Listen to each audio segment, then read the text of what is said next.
ವಾಂಗ್ಚುಕ್ ಪ್ರತಿಭಟಿಸ್ತಾ ಇರಲಿಲ್ಲ. ಅವರೇನು ಉಗ್ರವಾದಿ ಆಗಿರಲಿಲ್ಲ. ಅವರೊಬ್ಬ ಗಾಂಧಿಯನ್ನು. ಅಂಥ ಒಬ್ಬ ವ್ಯಕ್ತಿನ ಇವರು ಬಟ್ಟೆಯಲ್ಲಿ ಸುತ್ತಕೊಂಡು ಅಷ್ಟು ಫೋರ್ಸ್ ಯೂಸ್ ಮಾಡಿ ಎತ್ಕೊಂಡು ಹೋಗುವಂಥ ಅವಶ್ಯಕತೆ ಇರಲಿಲ್ಲ ಅಂತ ನನಗನ್ಸುತ್ತೆ. ಇದೊಂದು ಫ್ಯಾಸಿಸ್ಟ್ ಸರ್ಕಾರದ ನಡವಳಿಕೆ. ರೈತರ ಪ್ರತಿಭಟನೆಯಲ್ಲಿ ನಾವೆಲ್ಲವನ್ನು ನೋಡಿದ್ವಿ. ರೈತರ ಪ್ರತಿಭಟನೆನ ಹತ್ತಿಕ್ಕಲಿಕ್ಕೆ ಏನೇನು ಮಾಡಿದ್ರು, ಏನೇನು ಮಾಡಿದ್ರು, ಏನೆಲ್ಲ ಬಳಸ್ಕೊಂಡ್ರು ಅಂತ ನಾನು ನೋಡಿದ್ವಿ. ಅಂದರೆ ನಿಮಗೆ ಡೆಮೋಕ್ರಸಿಯಲ್ಲಿ ನಂಬಿಕೆ ಇದ್ದರೆ ನೀವು ಈ ರೀತಿ ಆ್ಯಕ್ಟಿವಿಟಿನ ಮಾಡಲ್ಲ. ಜನಚಳವಳಿಯನ್ನು ದಮನ ಮಾಡುವಂಥದ್ದು ಇದೆಯಲ್ಲ, ಅದು ಅಕ್ಷಮ್ಯ ಅಪರಾಧ ಅಂತ ನನಗನ್ನಿಸ್ತಾ ಇದೆ. ಆ ಸರ್ಕಾರಕ್ಕೆ ಒಂದು ಈಗೋ ಇರಬಾರ್ದು, ಸರ್ಕಾರಕ್ಕೆ ಒಂದು ತಾಯ್ತನ ಇರಬೇಕು. ಈ ವೀಕ್ಷಕರು, ಪೀಪಲ್ ಟಿವಿಯ ಮತ್ತೊಂದು ಪಾಡ್ಕಾಸ್ಟ್ಗೆ ತಮಗೆಲ್ಲ ಸ್ವಾಗತ. ಏನು ದೆಹಲಿಯ ಜಂತರ್ ಮಂತರ್ನಲ್ಲಿ ಸೋನಮ್ ವಾಂಗ್ಚುಕ್ ಅವರು ಪ್ರತಿಭಟನೆ ಮಾಡ್ತಿದ್ದಾರೆ. ಅದು ಇವತ್ತಿಗೆ 21 ದಿನ ಆಗಿತ್ತು.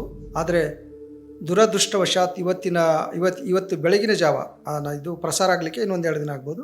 ಬಟ್ ಇವತ್ತಿನ ಬೆಳಗಿನ ಜಾವ ಏನಾಗುತ್ತೆ ಅಂತಂದರೆ, ಈ ದೆಹಲಿಯ ಮೋದಿ ಸರ್ಕಾರದವರು ಮಿಲಿಟ್ರಿ ಮತ್ತು ಪೊಲೀಸರನ್ನ ಕಳಿಸಿಬಿಟ್ಟು ಯಥಾವತ್ತಾಗಿ ಜಂತರ್ ಮಂತರ್ನಿಂದ ಸೋನಮ್ ವಾಂಗ್ಚುಕ್ ಅವ್ರನ್ನ ಆರೋಗ್ಯದ ತಪಾಸಣೆ ನೆಪದಲ್ಲಿ ಕಿಡ್ನ್ಯಾಪ್ ಮಾಡ್ಕೊಂಡು ಹೋಗಿದ್ದಾರೆ. ಮತ್ತು ಸೋನಮ್ ವಾಂಗ್ಚುಕ್ ಯಾಕೆ ಹೋರಾಟ ಮಾಡ್ತಿದ್ರು, ಅದರಿಂದ ಎಷ್ಟೊಂದು 22 ಲಕ್ಷ ವಿದ್ಯಾರ್ಥಿಗಳಿಗೆ ತೊಂದರೆ ಆಗಿತ್ತು. ಸುಮಾರು 20ರಷ್ಟು ವಿದ್ಯಾರ್ಥಿಗಳು ಆತ್ಮಹತ್ಯೆ ಕೂಡ ಮಾಡ್ಕೊಂಡಿದ್ರು. ಅಂತಹ ಹೋರಾಟವನ್ನು ಹತ್ತಿಕ್ಕುವ ಕ್ರಮ ಇದು ಸರಿನಾ?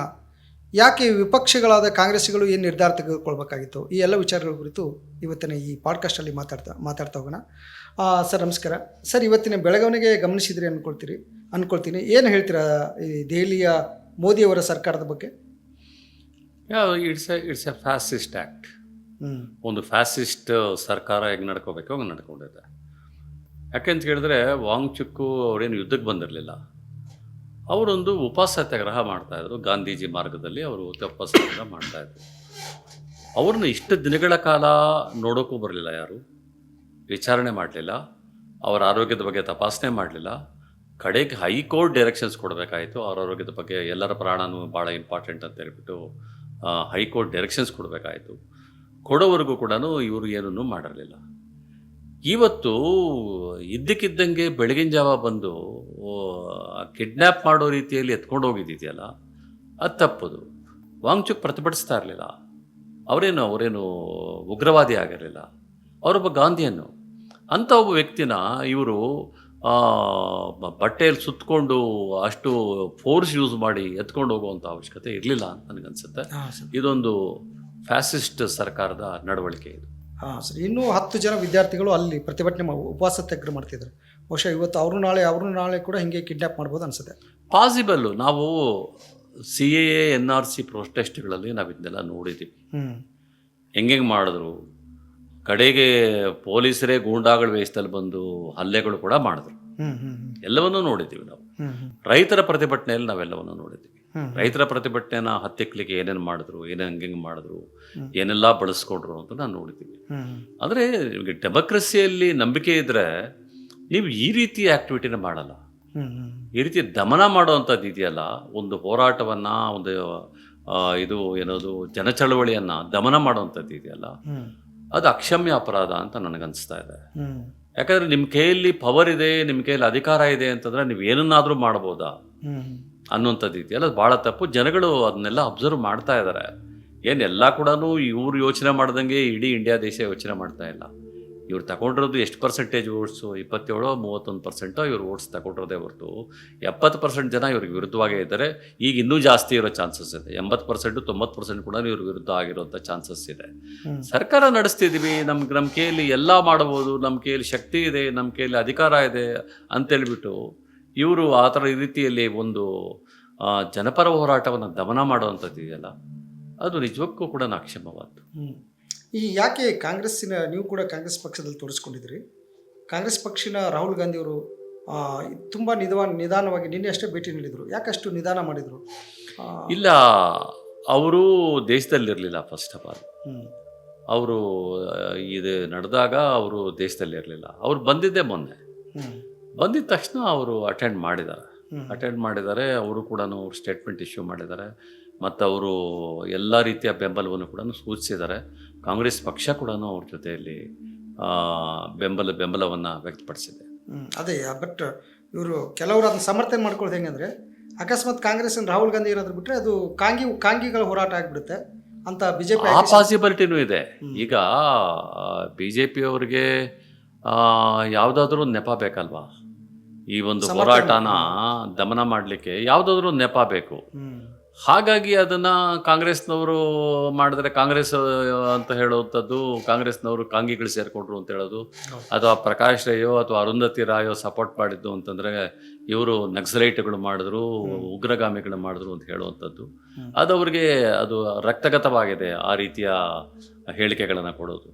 ಮತ್ತೆ ಯಾರೋ ಈಗ ನಮ್ಮಂಥವ್ರು ಮಾಡಿದ್ರು ಕೂಡ ನಗರ ನಕ್ಸಲೈಟ್ಸ್ ಮಾಡೋದು ಅಂತ ಹೇಳೋದು, ಇದೆಲ್ಲ ಮಾಡ್ತಾರೆ ಗ್ಯಾರಂಟಿ, ಗೊತ್ತಿದೆ ಅದು. ಸರ್, ಈ ಸೋನಮ್ ವಾಂಗ್ಚುಕ್ ಒಂಚೂರು ಹಿನ್ನೆಲೆ ಹೇಳ್ಬೋದು ಅಂದರೆ ಅವರು ನಿನ್ನೆ ಮೊನ್ನೆ ಹುಟ್ಟಿದ CJP ಪಕ್ಷದ ಬೆಂಬಲಾರ್ಥ ಹೋಗಿ ಅಲ್ಲಿ ಕೂತ್ಕೊಳ್ಳುವಂಥದ್ದು, ಅವರು ಬೇರೆ ಪರಿಸರ ಅದೆಲ್ಲ ಹೋರಾಟ ಮಾಡ್ಕೊಂಡು ಲಡಾಖಲ್ಲಿದ್ದರು. ಅವ್ರದ್ದು ಹಿನ್ನೆಲೆ ಸ್ವಲ್ಪ ಹೇಳೋದಾದ್ರೆ ಸರ್. ಇಲ್ಲ, ನನಗೆ ವಾಂಗ್ಚುಕ್ ಅವರ ಹೋರಾಟಗಳ ಬಗ್ಗೆ ನನಗೆ ಭಾಳ ಸುದೀರ್ಘವಾದಂಥ ಅಬ್ಸರ್ವೇಷನ್ ಇಲ್ದಿದ್ರು ಕೂಡ ಅವ್ರು ನನ್ನ ಗಮನಿಸಿದ್ದೆ. ಗಮನಿಸಿದಾಗ ಆ ಮನುಷ್ಯ ಒಬ್ಬ ಪ್ರಜಾಪ್ರಭುತ್ವದ ಪರವಾಗಿರುವಂಥ ವ್ಯಕ್ತಿ, ಜನಪರವಾಗಿರುವಂಥ ಕಾಳಜಿಗಳನ್ನು ಇಟ್ಕೊಂಡಿರುವಂಥ ವ್ಯಕ್ತಿ. ಆತನಿಗೆ ಒಂದು ಸ್ಟ್ಯಾಂಡ್ ಬೇಕಿತ್ತು. ಹಾಗಾಗಿ ಇದು CJP ಅವರು ಜಾಯ್ನ್ ಆಗಿರ್ಬೋದು. CJP ಬೆಂಬಲಿಸಿರ್ಬೋದು. ಹಂಗಂತೇಳಿ CJPಗೆ ಯಾರು ಕೂಡ ಹೋಗೋವರೆಲ್ಲ ಅವ್ರ ದೇಶದ್ರೋಹಿಗಳು ಅಂತ ಅಂದ್ಕೊಳ್ಳೋದು ಕೂಡ ಅದು ಮತ್ತೆ ಸಂಘ ಪರಿವಾರದ ಭಾಷೆ ಆಗುತ್ತೆ. ಅವ್ರು ಮಾಡ್ಕೊಂಡು ಹೋಗಿದ್ದಾರೆ. ಅಲ್ಲಿ ಯಂಗ್ಸ್ಟರ್ಸು ಭಾಳ ಜನ ಜೋರಾಗಿ ಅದರಲ್ಲಿ ಆ ಹೋರಾಟದಲ್ಲಿ ಅವರು ತೊಡಗಿಸ್ಕೊಂಡಿದ್ದರಿಂದಾಗಿ ಯಂಗ್ಸ್ಟರ್ಸ್ದು ನಮಗೊಂದು ಸಪೋರ್ಟ್ ಸಿಗ್ಬೋದು ಅಂತ ಕೂಡ ಅನಿಸಿರ್ಬೋದು. ಅದಕ್ಕೆ ಕರೆಕ್ಟಾಗಿ ಈ ಇನ್ಸಿಡೆನ್ಸ್ ಬೇರೆ ನಡೀತು. ಸುಮಾರು ಜನ ವಿದ್ಯಾರ್ಥಿಗಳು ನೀವೇ ಹೇಳ್ದಂಗೆ ಆತ್ಮಹತ್ಯೆ ಮಾಡಿಕೊಂಡ್ರು. ಸುಮಾರು 22 ಲಕ್ಷ ಜನ ವಿದ್ಯಾರ್ಥಿಗಳಿಗೆ ಅವರ ಭವಿಷ್ಯನೇ ಇದಾಯಿತು. ಇದನ್ನು ಯಾರನ್ನೂ ಕೇಳಬೇಕಾಗಿಲ್ಲ. ಧರ್ಮೇಂದ್ರ ಪ್ರಧಾನ್ ರಾಜೀನಾಮೆ ಅವರೇ ಕೊಡಬೇಕಾಗಿತ್ತು. ಇದನ್ನು ಇಷ್ಟು ದೊಡ್ಡ ಇಶ್ಯೂ ಮಾಡಿ ನಾಚಿಕೆಗೆಟ್ಟು ಇಷ್ಟು ದಿವಸ ಅದನ್ನು ಉಳಿಸ್ಕೊಳ್ಬೇಕಾಗಿರಲಿಲ್ಲ. ಈವನ್ ದೆಹಲಿಯಲ್ಲಿ ಕುಸ್ತಿಪಟುಗಳು ಆ ಹೆಣ್ಣು ಮಕ್ಕಳ ಪ್ರತಿಭಟನೆ ಮಾಡಿದಾಗಲೂ ಕೂಡ ಇದೇ ರೀತಿ ನಡ್ಕೊಂಡು, ಆಗ ಸರ್ಕಾರದಲ್ಲಿದ್ದದ್ದು ಕೂಡ ಯಾರೋ ಒಬ್ಬ ರೌಡಿ ಎಲಿಮೆಂಟ್ಸೇ ಇದ್ದಿದ್ದು. ಆಗಲೂ ಕೂಡ ಅಂಥ ಎಲಿಮೆಂಟ್ಸ್ ವಿರುದ್ಧ ಅವ್ರನ್ನ ಪ್ರೊಟೆಕ್ಟ್ ಮಾಡ್ತಿದ್ದು ಸರ್ಕಾರ. ಈಗಲೂ ಕೂಡ ಧರ್ಮೇಂದ್ರ ಪ್ರಧಾನ್ ಅಂತ ಅವ್ರನ್ನ ಪ್ರೊಟೆಕ್ಟ್ ಮಾಡ್ಕೊಳ್ತಾ ಇದೆ. ನಿಮಗೆ ಜನಪರವಾದಂತಹ ಒಂದು ಏನು ಸಂವೇದನೆ ನಿಮ್ಗೆ ಅರ್ಥ ಆಗಲಿಲ್ಲ ಅಂತ ಹೇಳಿದ್ರೆ ನೀವು ಹೆಂಗ್ ಸರ್ಕಾರ ನಡೆಸ್ತೀರಿ? ಆ ಸಂವೇದನೆ ನಿಮ್ಗೆ ಅರ್ಥ ಆಗ್ಬೇಕಲ್ಲ. ಇದು ಇಡೀ ಭಾರತ ಮಾತಾಡ್ತಾ ಇದೆ.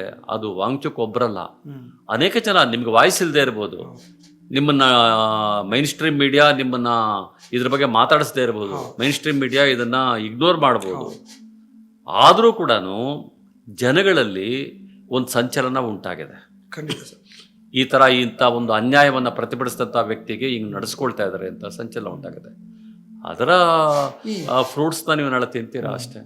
ಈ BJPಗೆ ಒಂದು ಸಣ್ಣ ಸೆನ್ಸಿಟಿವಿಟಿ, ಒಂದು ಆಲೋಚಿಸುವ ಶಕ್ತಿ ಇದ್ದಿದ್ರೆ ಸರ್, ತುಂಬ ಸಾವಧಾನದಿಂದ ಸ್ಮೂತಾಗಿ ಹ್ಯಾಂಡಲ್ ಮಾಡ್ಬೋದಿತ್ತು. ಯಾರನ್ನೊಬ್ಬರನ್ನ ಮೋದಿ ಬರೋಕ್ಕಾಗದೇ ಇದ್ರು ಇನ್ನೊಬ್ಬರನ್ನ ಯಾರೋ ಕಳಿಸ್ಬಿಟ್ಟು ಒಂದು ಮಾತಾಡಿಬಿಟ್ಟು ಅವ್ರನ್ನ ಕನ್ವಿನ್ಸ್ ಮಾಡುವಂಥದ್ದು, ಆ ಥರ ಮಾಡ್ಬೋದಿತ್ತು. ಸಡನ್ನಾಗಿ ಎತ್ತಾಕೊಂಡು ಅವ್ರಿಗೆ ಈ ಪಬ್ಲಿಕ್ ಇದು ಪ್ರೊಟೆಸ್ಟ್ ಇದಾವಲ್ಲ, ಆ ಪಬ್ಲಿಕ್ ಪ್ರೊಟೆಸ್ಟ್ ಬಗ್ಗೆಗಳನ್ನೇ ನಂಬಿಕೆ ಇಲ್ಲ ಅವ್ರಿಗೆ. ಯಾಕಂದರೆ ಅವ್ರಿಗೆ ಯಾವುದನ್ನೇ ಅನೈತಿಕವಾದದನ್ನ ಇಡೀ ನಮ್ಮ ಜನಸಾಮಾನ್ಯರು ಪ್ರತಿಭಟನೆ ಮಾಡಿದ್ದು ಅಂತ ಹೇಳಿದ್ರೆ ಅವ್ರಿಗೆ ಅದು ಅನೈತಿಕ ಥರ ಕಾಣಿಸ್ತಾ ಇರುತ್ತೆ. ಯಾಕಂದರೆ ಅವ್ರ ಅನೈತಿಕತೆಯಲ್ಲೇ ಮುಳುಗಿರೋವಂಥವ್ರು. ಹಾಗಾಗಿ ಅವ್ರಿಗೆ ಹಂಗೆ ಕಾಣಿಸ್ತಲೇ ಇರುತ್ತೆ. ಹಾಗಾಗಿ ಇವರು ಯಾವುದೇ ಪ್ರೊಟೆಸ್ಟ್, ಇದೇ ಪ್ರೊಟೆಸ್ಟ್ ಅಲ್ಲ, ನಾನು ರೈತರದ್ದು ಹೇಳಿದೆ, ಆಗಲೇ ಕುಸ್ತಿಪಟುಗಳದ್ದು ಹೇಳಿದೆ, CANRCದು ಹೇಳಿದೆ, ಈಗ ವಾಂಗ್ಚುಕ್ದಿರ್ಬೋದು, ಈ ಎಲ್ಲ ಪ್ರೊಟೆಸ್ಟ್ಗಳನ್ನು ಕೂಡ ಅವರು ಜನಪರವಾದ್ದು ಅನ್ನೋದನ್ನ ತಿಳ್ಕೊಳ್ಳೋದಕ್ಕೆ ಅವ್ರಿಗೊಂದು ಸೆನ್ಸಸ್ಸೇ ಇಲ್ಲ ಅಂತ ಅನ್ಸುತ್ತೆ ನನಗೆ. ಅವ್ರಿಗೊಂದು ಸೆನ್ಸಸ್ ಬೇಕಾಗುತ್ತೆ. ಯಾಕೆ ಪ್ರತಿಭಟನೆ ಮಾಡ್ತಾ ಇದ್ದಾರೆ? 22 ಜನ ಸತ್ತೋಗಿದ್ದಾರೆ ಅಂತಂದರೆ ನೀವೆಷ್ಟು ನೋವು ಪಟ್ಕೋಬೇಕು, ನಿಮ್ಗೆ ಎಷ್ಟು ನೋವಾಗಿರ್ಬೇಕು, ಸರ್ಕಾರಕ್ಕೆ ಅದೆಷ್ಟು ನೋವಾಗಿರ್ಬೇಕು. ಮಾತಾಡ್ತಾನೆ ಇಲ್ಲ. ಹೋರಾಟ ಆಗ್ತಿದ್ರೆ ಅದೇ ಸಮಸ್ಯೆ ಇರೋದು ಅವ್ರದ್ದು. ಅದೇ ಈ ಥರದ ಒಂದು ಸೆನ್ಸಿಬಿಲಿಟಿನ ಕಳ್ಕೊಂಡಿರೋದ್ರಿಂದ ಸರ್ಕಾರನ ನಾವು ಇನ್ನೇನು ನಿರೀಕ್ಷೆ ಮಾಡ್ಲಿಕ್ಕೆ ಒಂದು ಉಪವಾಸ ವೃತ್ತ ಇದು ಪ್ರತಿಭಟನೆಯೂ ಕೂಡ ಒಂದು ದಾಷ್ಟದಿಂದ ದಬ್ಬಾಳಿಕೆಯಲ್ಲಿ ಹತ್ತಿಕ್ತಾರೆ. ಈಗ ವಾಂಗ್ಚುಕ್ ಕರ್ಕೊಂಡು ಹೋಗಿ ಅವ್ರಿಗೇನೋ ಒಂದು ನೀವು ಹೇಳಿದಾಗ ಇದ್ರ ಮೂಲಕ ಆಹಾರ ಕೊಡ್ತಾರೆ. ಸೊ ಆ ಪ್ರತಿಭಟನೆಯನ್ನು ಕೂಡ ತಮ್ಮ ದಬ್ಬಾಳಿಕೆಯಲ್ಲೇ ನಿಗ್ರಹಿಸೋದು ಇದೆಯಲ್ಲ, ಅದನ್ನೇ ಯಾಕಂದ್ರೆ ಅದನ್ನೇ ಅವ್ರು ಅಕಸ್ಮಾತ್ ಈಗ ಸೋನಂ ನೀವು ತೀರ್ಕೊಂಡ್ಬಿಟ್ಟಿದ್ರೆ ಆಗ್ಲೇ ಸಜೆಸ್ಟ್ ಮಾಡ್ದಂಗೆ ಯಾರನ್ನಾದ್ರೂ ಒಬ್ಬರನ್ನ ಒಬ್ಬ ಒಳ್ಳೆ ವ್ಯಕ್ತಿನ ಕಳಿಸಿ ಮಾತಾಡಿಸ್ಬೋದಾಗಿತ್ತು. ಹೌದೌದು, ಆಮೇಲೆ ಬೇಕಾದ್ರೆ ಇದು ಮಾಡ್ಬೋದು. ಆಮೇಲೆ ಇದು ಬೇಕಾ ಮಾತಾಡಬಹುದಾಗಿತ್ತು, ಅಥವಾ ರಿಕ್ವೆಸ್ಟ್ ಮಾಡ್ಕೋಬೇಕಾಗಿತ್ತು, ಹಾಸ್ಪಿಟ್ಲ್ಗೆ ಅಡ್ಮಿಟ್ ಆಗಿ ನೀವು ನೋಡೋಣ ಅಂತ. ಅಥವಾ ಇನ್ಯಾರೋ ಅವ್ರ ಸ್ನೇಹಿತರ ಮೂಲಕ ಅವರ ಪ್ರಾಣ ಬಹಳ ಮುಖ್ಯ, ಅದರಿಂದ ನಾವು ಮೊದಲು ಅರೆಸ್ಟ್ ಮಾಡೋಣ, ಇದು ಮಾಡೋಣ, ಏನೋ ಹಾಸ್ಪಿಟಲ್ ಅಡ್ಮಿಟ್ ಮಾಡೋಣ, ಅಡ್ಮಿಟ್ ಮಾಡಿದ ನಂತರ ಬೇಕಾದ್ರೆ ನಾವು ಇದ್ರ ಬಗ್ಗೆ ಎಲ್ಲ ಮಾತಾಡ್ಬೋದು, ಅವ್ರ ಆರೋಗ್ಯ ಸರೋದ ಮೇಲೆ ಅನ್ನುತ್ತಾ ಇದನ್ನೆಲ್ಲ ಮಾಡಬಹುದಾಗಿತ್ತು. ಅನೇಕ ಅವಕಾಶಗಳಿದ್ವು. ಪೊಲೀಸು ಮಿಲಿಟರಿ ಬಳಸ್ಕೊಳ್ಳೋದು ಅಗತ್ಯ ಇರಲಿಲ್ಲ. ಅಂದ್ರೆ ಆ ಸರ್ಕಾರಕ್ಕೆ ಒಂದು ಈಗೋ ಇರಬಾರ್ದು, ಸರ್ಕಾರಕ್ಕೆ ಒಂದು ತಾಯ್ತನ ಇರಬೇಕು. ತಾಯ್ತನ ಅಂತಂದ್ರೆ ಒಂದು ಸಾರಿ ಸರ್ಕಾರನ ನೀವು ಫಾರ್ಮೇಶನ್ ಮಾಡಿದ್ಮೇಲೆ ನಿಮ್ಮ ವಿರೋಧಿಗಳು ಇರಬಾರ್ದು. ನಿಮ್ಮ ಅಪೋಸಿಷನ್ ಅವರು ಕೂಡ ನಿಮ್ಮ ಮಕ್ಕಳು, ಅವರು ಈ ದೇಶದ ಪ್ರಜೆಗಳು ಅಂತಲೇ ನೋಡಬೇಕೇ ಹೊರತು ನೀವು ನಮ್ಮ ಸಿದ್ಧಾಂತಕ್ಕೆ ವಿರುದ್ಧವಾಗಿದ್ದಾರೆ ಅನ್ನೋ ಕಾರಣಕ್ಕೋಸ್ಕರ ನೀವು ಅವ್ರನ್ನ ಬ್ರ್ಯಾಂಡ್ ಮಾಡಿಬಿಟ್ಟು ನಕ್ಸಲೈಟ್ಸು, ಕಮ್ಯುನಿಸ್ಟರು, ನಗರ ನಕ್ಸಲೈಟ್ಸು ಏನೇನೋ ಬ್ರ್ಯಾಂಡ್ ಮಾಡಿಬಿಟ್ಟು ನೀವು ಅವ್ರನ್ನ ನಿರ್ಲಕ್ಷ್ಯ ಮಾಡೋಕ್ಕೆ ಸಾಧ್ಯವಿಲ್ಲ. You cannot ignore that. ನಿನ್ನೆ ಸೋನಂ ವಾಂಗ್ಚುಕ್ ಅವರು ಪೇಪರ್ಗೆ, ಮಾಧ್ಯಮಗಳಿಗೆ ಮಾತಾಡ್ತಾ ಹೇಳಿದರು, ನೋಡಿ ನೀವೆಲ್ಲ ಉಪವಾಸ ನಿಲ್ಲಿಸ್ಬಿಡಿ ಅಂತ ಹೇಳ್ತೀರಿ, ನಾನು ನಿಲ್ಲಿಸ್ಬಿಟ್ರೆ ನೋಡಿ ಉಪವಾಸ ಅವರೇ ಕೂಡ್ತಾರೆ, ಹೊಟ್ಟೆ ಮೇಲೆ ಎದ್ದು ಹೋಗ್ತಾರೆ ಅಂತ ತುಂಬ ಕೇವಲವಾಗಿ ಲೇವಡಿಯಾಗಿ ಬಗ್ಗೆ ಮಾತಾಡ್ತಾರೆ. ನಾನು ನ್ಯಾಯ ಸಿಗುವವರೆಗೂ ನಾನು ಹೋರಾಟ ನಿಲ್ಲಿಸಲ್ಲ ಅಂತ ಹೇಳಿದರು. ಬಟ್ BJP ಅವರು ಈ ರೀತಿಯಲ್ಲಿ ಹತ್ತಿಕ್ತಾರೆ ಅಂತ ನಮ್ಗೆ ಗೊತ್ತಿರಲಿಲ್ಲ. ಅಂದರೆ ಈಗಲೂ ಕೂಡ ಅವರು ನ್ಯಾಯ ಕೊಡೋಕ್ಕೆ ತಯಾರಿಲ್ಲ. ಧರ್ಮೇಂದ್ರ ಪ್ರಧಾನ್ ರಾಜೀನಾಮೆ ಕೊಡ್ಸೋಕ್ಕೆ ತಯಾರಿಲ್ಲ ಅವರು. ಈ ರೀತಿ ಹತ್ತಿಕ್ಬಿಟ್ರೆ ಮುಂದೆ ಏನಾಗ್ಬೋದು ಸರ್? ಇದು ಈ ಹೋರಾಟ ಇಲ್ಲಿಗೆ ಮುಗಿತಾ ಕತೆ ಇದ್ರದ್ದು? ಅಲ್ಲ, ಅದನ್ನು ಹೇಳಲಿಕ್ಕಾಗಲ್ಲ. ಯಾಕಂದರೆ ಇದೇನಾಗಿದೆ, ಇದೀಗ ಯಂಗ್ಸ್ಟರ್ಸಲ್ಲಿ ಅದು ಒಂದು ಪ್ರವಾಹವಾಗಿ ಅದು ಹರಿತಾ ಇದೆ. ಅದನ್ನು ನಾವು ಸುಲಭವಾಗಿ ಇದು ಮಾಡ್ಕೊಳಕ್ಕಾಗಲ್ಲ. ಅದು ಯಾವ ರೂಪ ತಗೊಳುತ್ತೋ ಗೊತ್ತಿಲ್ಲ ನಮಗೆ, ನಾಳೆ ಯಾವ ರೂಪ ತಗೊಳುತ್ತೋ ಗೊತ್ತಿಲ್ಲ. ಅಥವಾ ವಾಂಗ್ಚುಕ್ ಅವರ ಆರೋಗ್ಯದ ಮೇಲೆ ಕೂಡ ಈ ಹೋರಾಟದ ಪರಿಣಾಮ ಬೀಳುತ್ತೆ ಅಂತ ನಾನು ಅಂದ್ಕೊಂಡಿದ್ದೀನಿ. ಇದನ್ನೆಲ್ಲ ನೋಡಿದಾಗ ಯಾವುದನ್ನು ನಾವು ಗೆಸ್ಟ್ ಮಾಡೋಕ್ಕಾಗಲ್ಲ. ಎನಿಥಿಂಗ್ ಕ್ಯಾನ್ ಬಿ ಹ್ಯಾಪನ್ ಅಂತ ಅನ್ಸುತ್ತೆ ಸರ್. ಧನ್ಯವಾದಗಳು ಸರ್. ಪ್ರಿಯ ವೀಕ್ಷಕರೇ, ಏನು ಸೋನಂ ವಾಂಗ್ಚುಕ್ ಅವರ ಹೋರಾಟ ತುಂಬ ನ್ಯಾಯಯುತವಾದದ್ದು. ಮಕ್ಕಳ ಪರವಾಗಿ, ವಿದ್ಯಾರ್ಥಿಗಳ ಪರವಾಗಿ ಅವರು ಸತತ 21 ದಿನಗಳವರೆಗೆ ಹೋರಾಟ ಮಾಡಿದರು. ಉಪವಾಸ ವೃತ, ತಮ್ಮ ಜೀವನವನ್ನು ಬದುಕನ್ನು ಕೂಡ ಲೆಕ್ಕಿಸದೆ ಅವರ ಹೋರಾಟಕ್ಕೆ ನ್ಯಾಯ ಸಿಗಲಿ ಅಂತ ಆಶಿಸ್ತಾ ಈ ಪಾಡ್ಕಾಸ್ಟ್ ಮುಗಿಸೋಣ. Thank you.